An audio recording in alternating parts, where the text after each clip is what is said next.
षटकारांचा पाऊस आणि विक्रमी शतक दिल्लीसाठी 19 वर्षात जे झालं नाही ते के.एल. राहुलने करून दाखवलं. IPL 2026चा 35वा सामना दिल्ली कॅपिटल्स आणि पंजाब किंग्ज यांच्यात खेळला जातो आहे.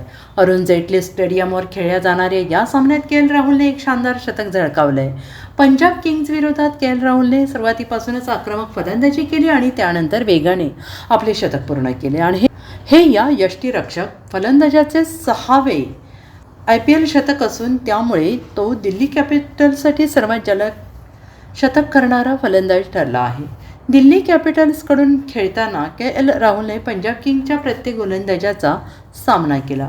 घरच्या मैदानावर फलंदाजी करताना त्याने अवघ्या 47 चेंडूंमध्ये आपले शतक पूर्ण केले. पंजाब किंग्ज विरोधात शानदार फलंदाजी करत के.एल. राहुलने 47 चेंडूंमध्ये शतक झळकावून इतिहास रचला. तो दिल्ली कॅपिटल्ससाठी शतक करणारा सर्वात वेगवान फलंदाज ठरला आणि यापूर्वी दिल्ली कॅपिटल्सच्या कोणत्याही फलंदाजाने 47 चेंडूंमध्ये शतक पूर्ण केलेलं नव्हतं. आणि एवढंच नाही तर IPLमध्ये 50पेक्षा कमी चेंडूंमध्ये शतक पूर्ण करण्याची के.एल. राहुलची ही पहिली वेळ आहे.